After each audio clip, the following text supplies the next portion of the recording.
અહીં આગળ ધોરણ 5ના પર્યાવરણ એટલે કે આસપાસની અંદર એકમ બીજો સાપ અને મદારી એકમની આપણે સમજ મેળવીશું.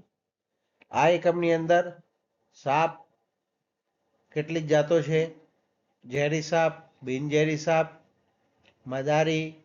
મદારીના વાજિંત્ર, આ વસ્તુઓ વિશે આપણે સમજીશું. પાલતુ પ્રાણીઓનો ઉપયોગ એ પણ આ એકમની અંદર આપણે સમજીશું. અહીં આગળ સાપ અને મદારીની વાત છે. મદારી એટલે કે સાપ પકડનાર વ્યક્તિ, જે સાપ પકડીએ છે અને લોકોને સાપની મુશ્કેલીમાંથી બચાવે પણ છે. આ લોકો સાપ પકડે જ છે, સાપને મારતા નથી. સાપને કેવી રીતે પકડવો એ એમનામાં કળા હોય છે અને એ કળાના આધારે આપણે આ એકમની સ્પષ્ટ સમજ મેળવીશું. અહીં આગળ સાપ કેવા હોય આપણે જોયેલા જ છે, છતાં પણ સાપના નજીકથી બે એનિમેશન પણ મેં મૂક્યા છે. આ એનિમેશન તમે સાપની જીભ પણ કેવી હોય એ પણ તમે આમાં જોઈ શકો છો. બરાબર છે, તો આપણે આગળ એકમ શરૂ કરીએ. ચાલો, અહીં આગળ આપણે એક વાત કરવાની છે.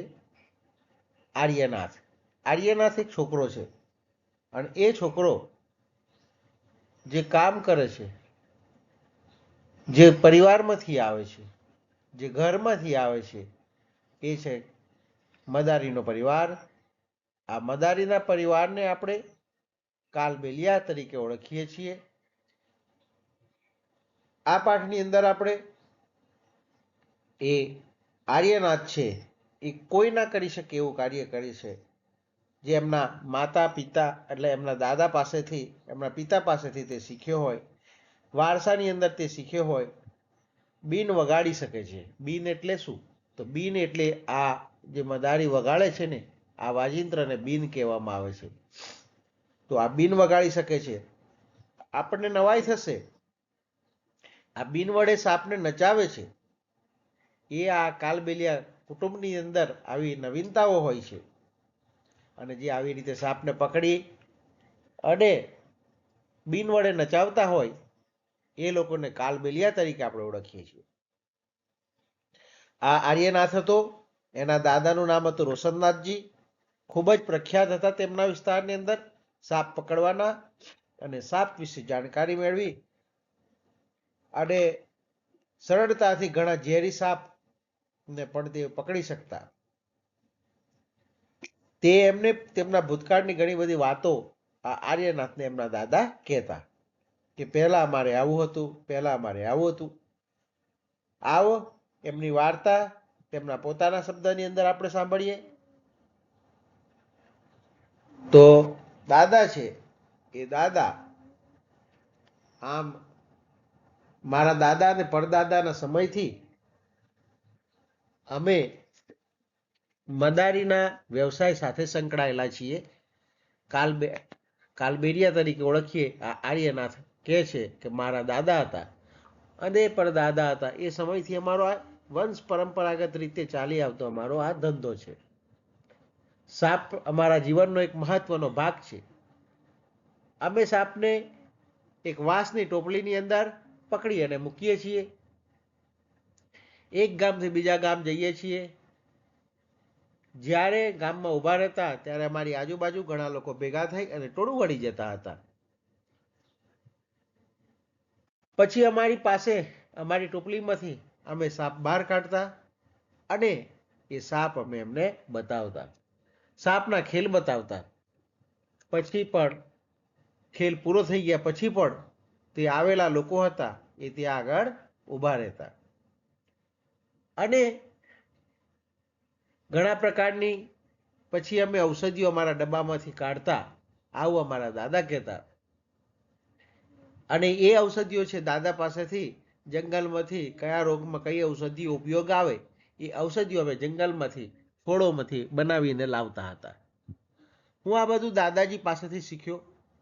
મને આનંદ છે કે હું મારી ઔષધિ લોકોને આપી મદદ કરી શકું અને એમના રોગોને દૂર કરી શકતો. કારણ કે એ સમયના ડૉક્ટરો પણ ખૂબ હતા નહીં. દવાઓ માટે લોકો આવી જ રીતે કોઈ ઔષધીય એટલે કે આયુર્વેદિક દવા આજના સમયમાં બહુ ઓછી ચાલે છે, પણ પહેલાના સમયમાં બહુ ચાલતી અને એનાથી રોગ પણ મટી જતા હતા. તમને ખબર હશે હજુ પણ ગામડાની અંદર કે ઘણા લોકો તાવ આવે તો એક ઓસળ બાંધે છે હાથ ઉપર. તેમના ગામની અંદર કોઈ જાણકાર વ્યક્તિ હોય તો ઓસળ આપે છે. એ ઓસળ એ શું છે? એક વનસ્પતિનો વેલો છે, અને એ વેલાને તમે હાથે બાંધો તો એ ધીરે ધીરે એ તાવ 2-3 દિવસમાં ઓછો થઈ જતો હતો. તો એ આપણા શરીર પર એ વનસ્પતિની અસર થઈ, એ ઔષધિની અસર થઈ એટલે આપણો તાવ દૂર થયો. આર્યનાથ કહે છે કે અમે જે ઔષધિ વેચતા આપતા એમાંથી અમને થોડા પૈસા મળતા. લોકો અનાજ પણ આપતા. એ વખતે પૈસા ઓછા હતા એટલે અનાજ હતું તો અનાજ લોકો આપતા, અને એ અનાજ એ લોકો વેચી દે, ખાવા માટે ઉપયોગ કરે, અને આ રીતે આ લોકોનું ગુજરાન ચાલતું હતું. ક્યારેક કોઈને સાપ કરડ્યો હોય ત્યાં મને બોલાવવામાં આવતો. ડંખના નિશાન પરથી હું જાણવાનો પ્રયત્ન કરતો કે માણસને કયા પ્રકારનો સાપે ડંખ માર્યો છે. તે પછી હું તેના માટે ઔષધિ આપતો, પરંતુ હું હંમેશા સમય પર મદદે જઈ શકતો ન હતો, કારણ કે સાપ કરડે એટલે તરત જ દવા થવી જોઈએ, એનો ઉપાય થવો જોઈએ, નહીં તો એનું ઝેર આખા શરીરમાં પ્રસરી જતું. તમે જાણો છો કે અમુક સાપના ડંખથી તરત જ મૃત્યુ થાય છે, પરંતુ બધા સાપ ઝેરી હોતા નથી. ક્યારેક ખેડૂતો સાપની બૂમો પણ પાડતા.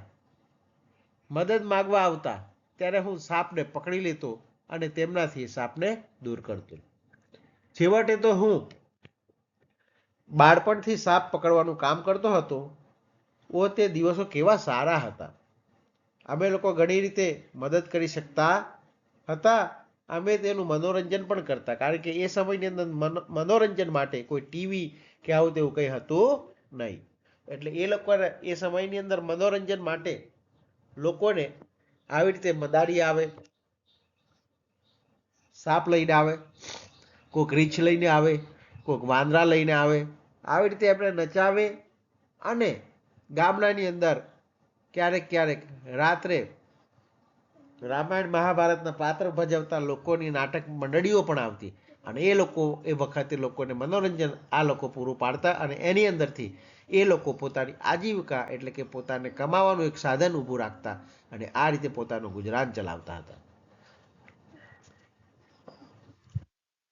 અત્યારના સમયની અંદર તો ટીવી છે અને સરકારના પ્રતિબંધ છે, જેના કારણે આવા મનોરંજનો પ્રાણીઓ નહીં પકડવાના, આવા સરકારી પ્રતિબંધોના કારણે પ્રાણીઓનું રક્ષણ થાય એટલા માટે આવા કાયદાઓ છે, જેના કારણે આ લોકો આવો ધંધો કરી શકતા નથી. જ્યારે મોટો થયો ત્યારે મારા પિતાજીએ મને સાપના ઝેરી દાંત કાઢતા શીખ્યું. આવું આર્યનાથ વાર્તા કહે છે પોતાની, એની અંદર કહે છે સાપના ઝેરી દાંત કેવી રીતે કાઢવાના એ એના પિતાએ શીખ્યું. તેમણે મને સાપની ઝેરની નળી કેવી રીતે બંધ કરવી તે પણ શીખ્યું. જો સાપના દાંત હોય ને, વચ્ચેથી પોલા હોય, 2 દાંત, અને એ પોલામાં દાંતમાંથી એ ઝેર આપણને કરડે ત્યારે આપણા શરીરની અંદર પ્રવેશી જાય છે. તો આ ઝેર પણ કેવી રીતે એની નળી બંધ કરવી એ પણ શીખ્યું હતું. તો આપણે જાણીએ છીએ કે આર્યનાથ એ એની વાત એના દાદાજી પાસેથી જે કંઈ શીખ્યો હતો એને પોતાના જીવનની અંદર અપનાવે છે. એના પિતાજી પાસેથી જે કંઈ શીખ્યું એના જીવનની અંદરથી અપનાવે છે, અને પ્રયત્ન કરી અને આગળ વધી રહ્યો છે. તો અહીં આગળ તમને ખબર પડશે કે આર્યનાથ મદારીના કુટુંબના લોકો તરીકે ખાલી જગ્યા તરીકે જાણીતા છે. તો આપણે જ લખીએ કાલબેરિયા તરીકે. પછી આ બીજું છે મદારીઓ તેમની દીકરીના લગ્નમાં તેમને શું ભેટ આપે છે. તો તમને ખબર હશે કે મદારી લોકો છે એમની દીકરીનો લગ્ન થાય ત્યારે એમને સાપ સાથે જિંદગી છે એટલે સાપ ભેટમાં આપતા હતા. તો આ રીતે કાલબેરિયા લોકો લગ્નમાં દીકરીને સાપ આપે છે. અહીં આગળ એક નાગ ગુફન છે.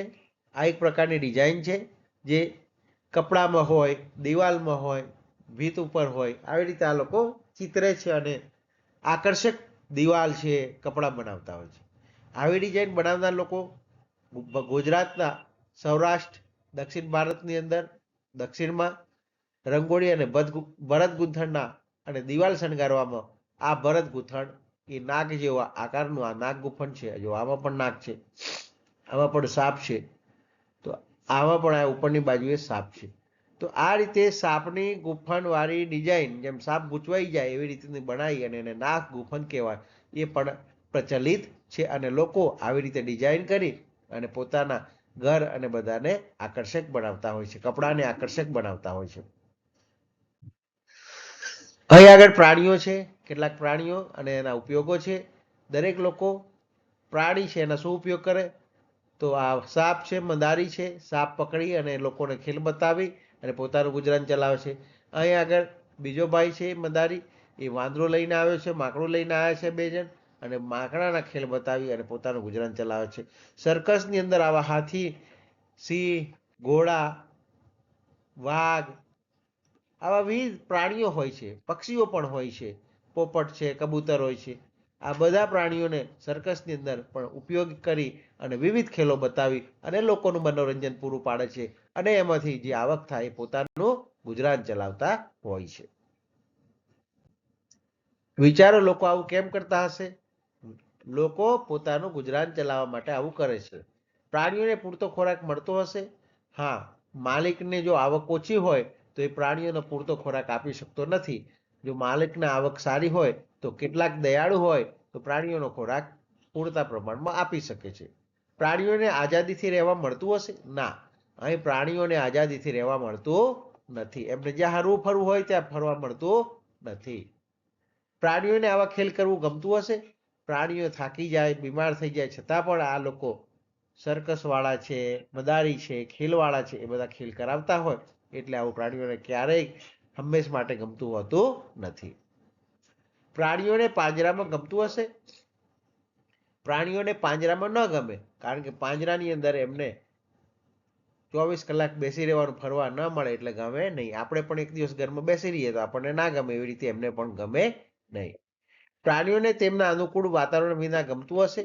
એમનું અનુકૂળ વાતાવરણ છે મુક્ત રીતે જંગલની અંદર હરવા ફરવાનું. આવું વાતાવરણ અંદર મળતું નથી, એટલા માટે એ વાતાવરણ નથી મળતું. શું મનુષ્યની પૈસા કે આજીવિકા માટેની રીત યોગ્ય છે? અત્યારના સમયની અંદર આ રીત યોગ્ય નથી.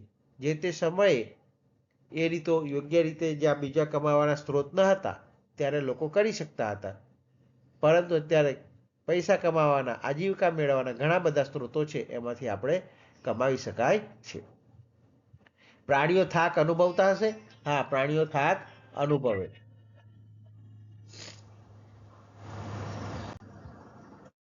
પ્રાણીઓના બીજા ઉપયોગો છે અહીં આગળ.